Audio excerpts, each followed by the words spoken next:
है वो क्या है, नॉर्मल इक्वेशन बेस से ही थोड़ा सा हम आगे चल रहे हैं। तो जितना आपने देखा हो तो पिछली वीडियो देखना जरूर देख ले, तभी ये वीडियो समझ में आएगी। तो जो आज का टॉपिक जो चलेगा हमारा वो चलेगा क्या, equilibrium constant. At equilibrium constant पर हमने ई सेल को फाइंड आउट करना और एट ए कंसंट्रेशन सेल का हमने ई सेल फाइंड आउट करना। तो वो स्टार्ट करते हैं। अब ये इक्विलिब्रियम कांस्टेंट इक्विलिब्रियम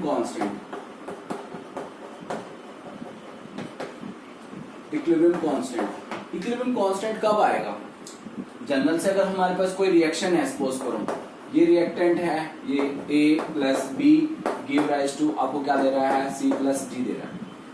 तो ये रिएक्शन में ये पार्ट आपका रिएक्टेंट है और ये आपका प्रोडक्ट है। सपोज करो ये आपका प्रोग्रेस है, ठीक है, किसकी, रेट ऑफ रिएक्शन।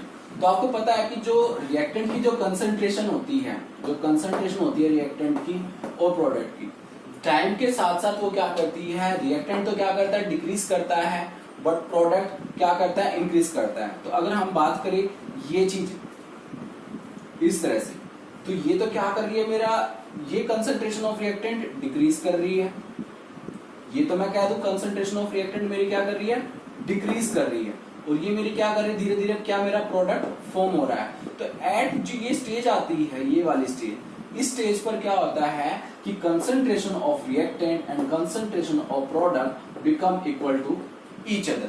तो इस स्टेज को हम क्या बोलते हैं, उसका इक्विलिब्रियम कांस्टेंट बोल देते हैं केसी। कब, जब कंसंट्रेशन ऑफ रिएक्टेंट और प्रोडक्ट क्या हो जाता है, इक्विवेलेंट हो जाता है। बट हम बात करेंगे किसमें, ऑक्सीडेशन और रिडक्शन में। अगर हम ऑक्सीडेशन रिडक्शन बात कर रहे हैं, अगर आपकी कोई सेल चल रही है, अगर आपकी कोई सेल है, सपोज करो सेल क्या है, जैसे कि ये जिंक है, जिंक को हमने कॉपर सल्फेट के अंदर डाला हुआ है और जिंक 2 पॉजिटिव प्लस में कॉपर। तो स्टार्ट क्या हो रहा है, जिंक क्या है आपका, ऑक्सीडेशन है, तो ऑक्सीडेशन कहाँ हो रही है, एनोड पर हो रही है। और कॉपर की क्या हो रहा है, कॉपर रिडक्शन वो कहाँ हो रही है, कैथोड पे हो रही है। तो उनका जो भी फिलहाल तो क्या चल रहा है, करंट का फ्लो चल रहा है। तो उनके बीच में क्या आती है, एक ऐसी स्टेज आ जाएगी जब इसका रिडक्शन पोटेंशियल और इसका रिडक्शन पोटेंशियल, यानी किसका, एनोड का रिडक्शन पोटेंशियल और आपका जो कैथोड का जो रिडक्शन पोटेंशियल है, वो दोनों का क्या आ जाता है, सेम आ जाता है। तो उस स्टेज पर क्या, उसको हम क्या बोलते हैं, इक्विलिब्रियम आ गया। यानी अब करंट का जो फ्लो होता है वो स्टॉप हो जाएगा। क्यों, क्योंकि अब ना तो इलेक्ट्रॉन उधर से उधर जा रहे हैं, ना करंट का फ्लो हो रहा है। जब करंट का फ्लो नहीं होएगा तो मतलब इस तरह से चलता रहेगा। मतलब एक तरह से क्या होती है, जो सेल होती है डायनेमिक होती है, स्टैटिक्स नहीं होती है, ये क्या डायनेमिक होती है। मतलब एक तरह से जितना करंट उधर बना, इस तरह से रिएक्शन चल रहा है। तो इक्विलिब्रियम यानी कहने का मतलब क्या है, जब आपका इक्विलिब्रियम कांस्टेंट आ गया तो इसका मतलब करंट का फ्लो स्टॉप हो गया। करंट का फ्लो स्टॉप हो गया तो आपका जो ई सेल आता है वो क्या आता है, जीरो आता है। कब, एट एनी कंसंट्रेशन। कोई भी कंसंट्रेशन अगर हम स्टार्ट करूंगा, 10 कंसंट्रेशन लेके चलाऊं तो 10 कंसंट्रेशन का भी कुछ ना कुछ तो इक्विलिब्रियम आएगा ना। कब, 5 आएगा, क्योंकि 5 इधर है, 5 उधर बन गया। तो जरूरी नहीं है कि किसी भी सेल, हर किसी सेल का क्या आता है, कि इक्विलिब्रियम पॉइंट आता है। तो उस इक्विलिब्रियम पॉइंट पे क्या होता है, करंट का फ्लो क्या होता है, स्टॉप हो जाता है। तो हम उसका ई सेल क्या करते हैं, जीरो कर देते हैं। कैसे, देखो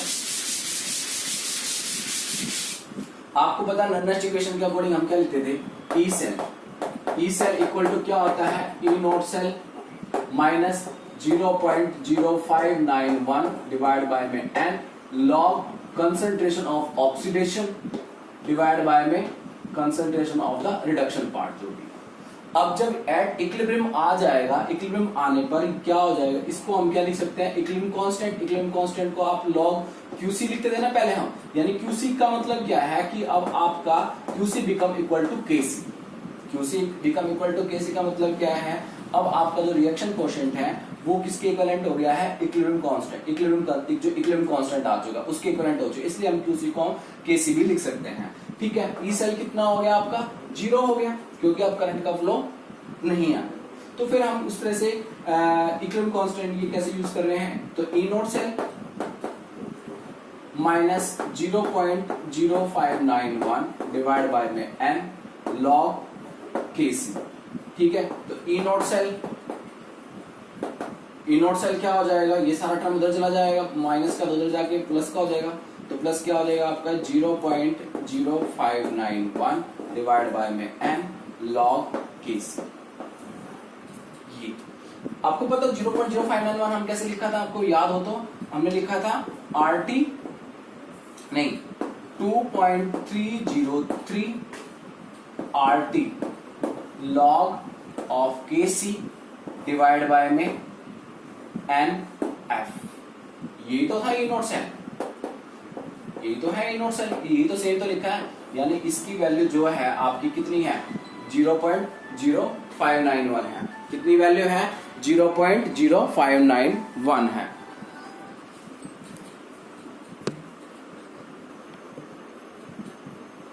तो इतना, यानी ये जो चीज है सारा का सारा मेरा किसके इक्विवेलेंट है, वो इसके इक्विवेलेंट है, इतना आपको ध्यान रखना है। ठीक है, तो E cell E note cell आप ऐसे निकाल सकते हो। अगर आपको गिब्स फ्री एनर्जी की फॉर्म में आता हो, गिब्स फ्री एनर्जी की फॉर्म में, तो गिब्स फ्री एनर्जी की फॉर्म में आप कैसे निकालोगे डेल्टा जी। तो डेल्टा जी जो होता है आपका minus N F E not cell. अगर आप यहाँ स्टैंडर्ड फॉर्म में ले रहे हो तो आपका जो डेल्टा जी है वो भी क्या है, स्टैंडर्ड फॉर्म में ही यूज होना है। ये समझ में आ गया।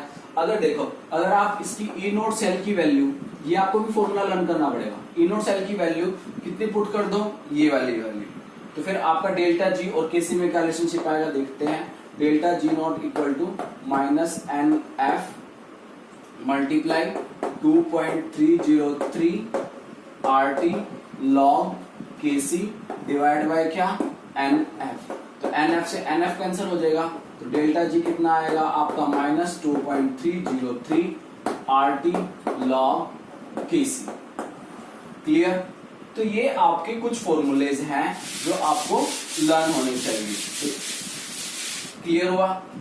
तो ये सब कितने फॉर्मूले हो गए मेरे, 3 फॉर्मूले हैं। कौन कौन से, एक पहला ये delta G equal to minus NF E note cell है।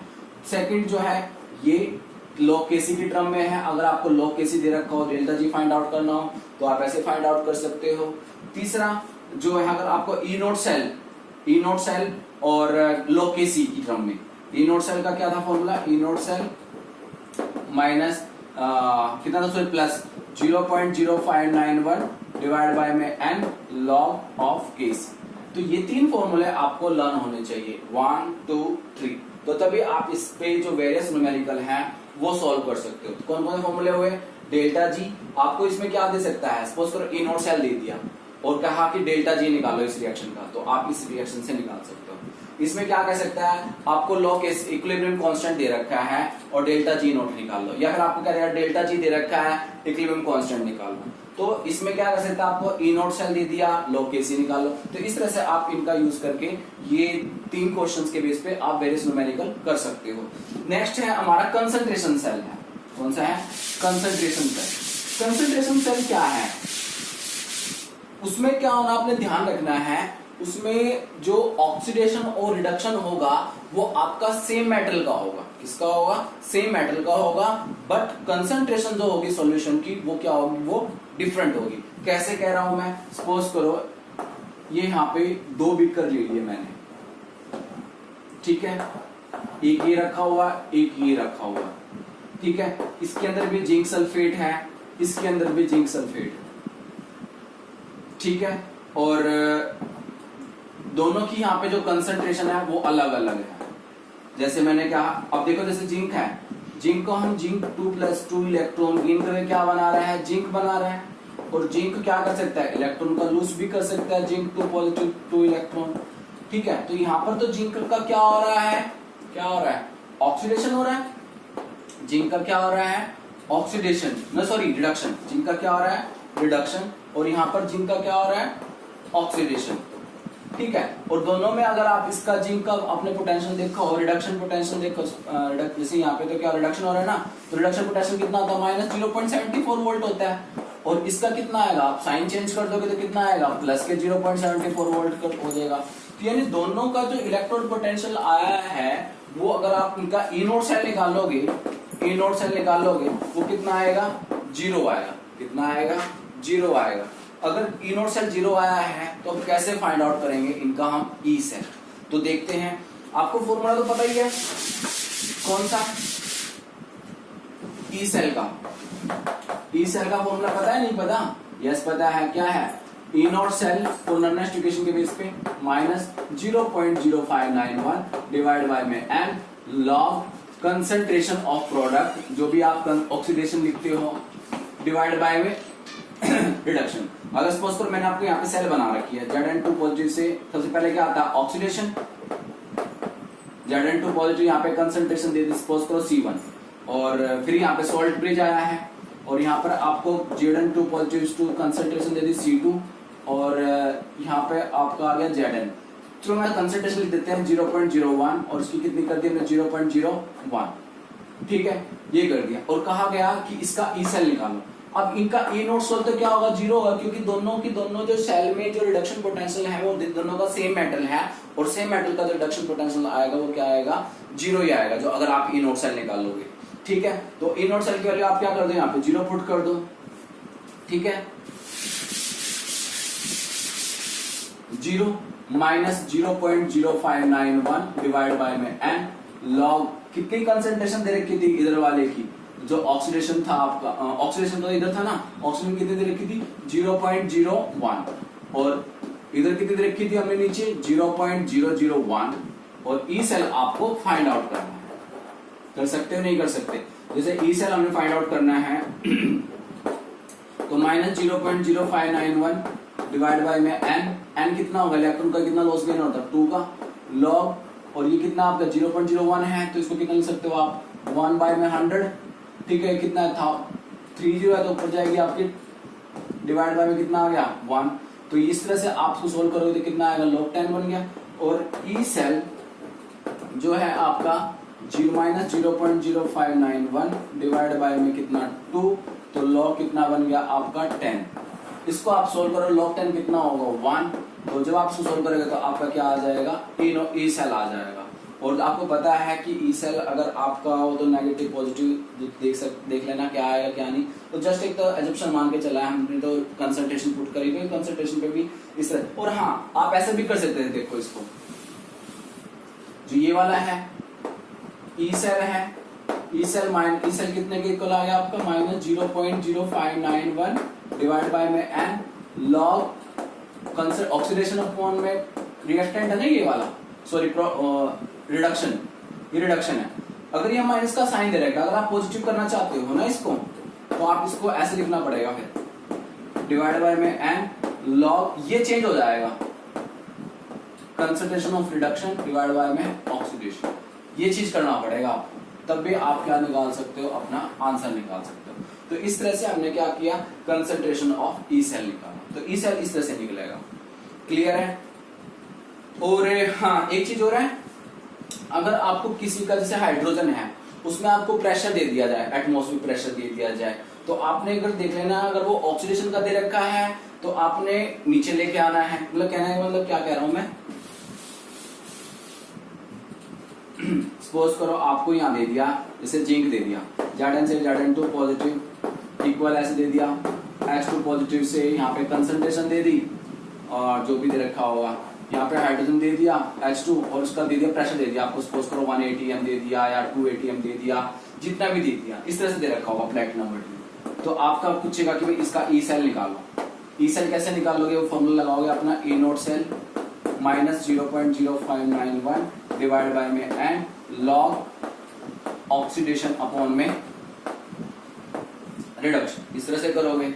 और ई सेल की वैल्यू जो भी निकालना है तो निकालने हैं। ए नोट सेल जिंक का हमें पता है, हाइड्रोजन को तो हमें पता है 0 आता है, तो इसका ई नोट सेल कितना आएगा? सपोज करो आपका आ गया माइनस प्लस का 0.74 आ गया, माइनस 0.0591 एन कितना, इलेक्ट्रॉन का लॉस कितना हो रहा है? गेन कितना? 2 का लॉग ऑक्सीडेशन की, ऑक्सीडेशन जो कंसंट्रेशन यहाँ पे जो दे रखी है, सपोज करो 0.1 दे दी, 0.1 दे दी, ठीक है। इधर सपोज करो 0.002 दे दी, जो भी है 0.02 दे दी, ठीक है। और आपको यहाँ बैलेंस भी करना पड़ेगा, यहाँ पे H प्लस है ना, तो सपोज करो 2 दे रखा है, तो आपको यहाँ पर 2 का स्क्वायर। अब इस प्रेशर का क्या करोगे आप?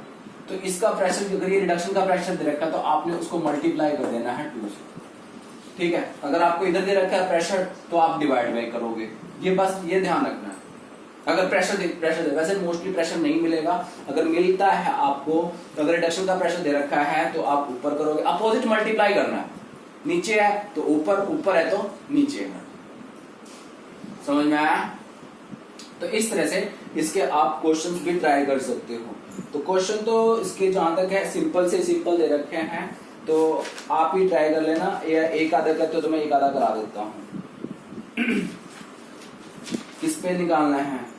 डेल्टा जी ई नोट सेल पे है, सिंपल दे रखा है। मैं बता देता हूँ क्वेश्चन है आपका, आपको एक सेल दे रखा है मैग्नीशियम की, और मैग्नीशियम भी दे रखी है और सिल्वर बना रखा है, यानी इस तरह से दे रखा है, यहाँ मैग्नीशियम है और यहाँ पे सिल्वर है, ठीक है। मैग्नीशियम का ऑक्सीडेशन और सिल्वर का रिडक्शन दे रखा है, उनकी आपको कंसंट्रेशन भी दे रखी है, और क्या दे रखा है उनको, आपको ई सेल दे रखा है, ई नोट सेल दे रखा है, ठीक है। चलो मैं करा देता हूं इसको, आप नोट करो।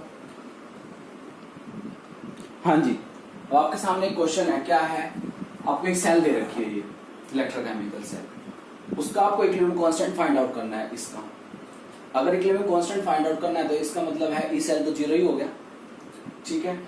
एट 25 डिग्री सेल्सियस है मैक्सिमम वर्क, मैक्सिमम वर्क का मतलब है कि आपने डेल्टा जी, ठीक है, डेल्टा जी फाइंड आउट करना है और ये निकालना है। अब देखो, अगर आप डेल्टा जी फाइंड आउट करना चाहते हो तो डेल्टा जी के लिए का फॉर्मूला क्या है, -NF ई नोट सेल है, ये है, ठीक है।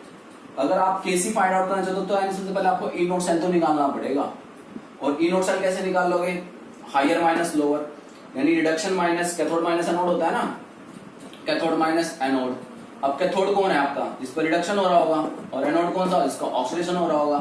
तो कैथोड रिडक्शन है, तो जिसका जो ज्यादा वैल्यू होती है वो हमारी रिडक्शन की होती है, और जो कम वैल्यू होती है वो हमारी कॉरेस्पॉन्डिंग ऑक्सीडेशन, यानी हमें किसको माइनस करना है, 0.80 माइनस दे रखा है, तो माइनस यहाँ है तो प्लस का हो जाएगा 2.37, तो कितना आएगा आपका, ये आ जाएगा, जब आप इसको ऐड करोगे 80 इसके अंदर ऐड करोगे 713, तो कितनी वैल्यू आ गई आपकी 3.17, कितना आ गया 3.17 आ गया, 3.17 आ गया। तो आप डेल्टा जी फाइंड आउट कर सकते हो, -NF ई नॉट सेल, ये होता है। एम कितना लेना है आपने, देखो आपने देखा हो तो एम जिसे Mg2 पॉजिटिव 2 इलेक्ट्रॉन और पार्टिकल सिल्वर से कितना हो रहा है, 2 1 का हो रहा है, तो आप इसको बैलेंस करोगे 2Ag 2Ag, राइट। तो यानी n की वैल्यू ओवरऑल कितनी होगी, 2 होगी, तो यहाँ पे n की वैल्यू 2 होगी। फेराडे कितना होगा आपका 96500 कूलम है। ए नॉट सेल आप कितना निकाला आपने 3.17, तो यहाँ से आपका क्या आ जाएगा, डेल्टा जी आ जाएगा। सपोज करो कुछ वैल्यू आगे मैं लिख देता हूँ जस्ट मान के, आंसर अगर हम देखें तो इसका आया हुआ है आपका -611,810, -6 माइनस भी है ना, 611,810, इस तरह से जूल में आ गया। ये आपकी क्या आ गई, मैक्सिमम वर्क आ गया, भाई इतना आपने वर्क किया है। अब वो क्या कह रहा है, इक्विलिब्रियम कांस्टेंट भी निकालना है। तो इक्विलिब्रियम कांस्टेंट आपने दो तरीके से सीखा है, चाहे तो आप ऐसे निकालो, delta G equal to -2.303 RT log Kc, यहां से आप इसको इधर ले आओ, ये निकाल सकते हो, या फिर ई सेल की फॉर्म में निकाल लो। कैसे निकालते हो आप, ई नोट सेल इक्वल में -0.0591 डिवाइड बाय में n log Kc, ऐसे निकाल लो, जिधर से मर्जी निकाल लो। अगर इससे निकाल लोगे तो इसको इधर लेके आना पड़ेगा पूरा डिवाइड में, ठीक है, और इसको इधर ले आओ, ठीक है, ई नोट सेल के डिवाइड में रख दोगे तब भी आपका यहाँ से log Kc क्या हो जाएगा, फाइंड आउट हो जाएगा। log Kc का एंटी लॉगरिथम लेके आपको फाइंड आउट करना पड़ेगा। क्लियर। तो इस तरह के कुछ छोटे छोटे न्यूमेरिकल हैं, आप इस पे अप्लाई करो और फिर आप इसी से क्या कर सकते हो, फाइंड आउट कर सकते हो। क्योंकि अब एंटी लॉग भी मैंने आपको सिखा दिया, अगर आप एक वीडियो देखोगे तो मैंने डाल दूंगा मैं वीडियो, एंटी लॉग और लॉग निकाल दिया। तो इस तरह के क्वेश्चंस हैं, वो आप ट्राई करें, बाकी के जो भी है वो हम नेक्स्ट वीडियो में करेंगे। Thank you.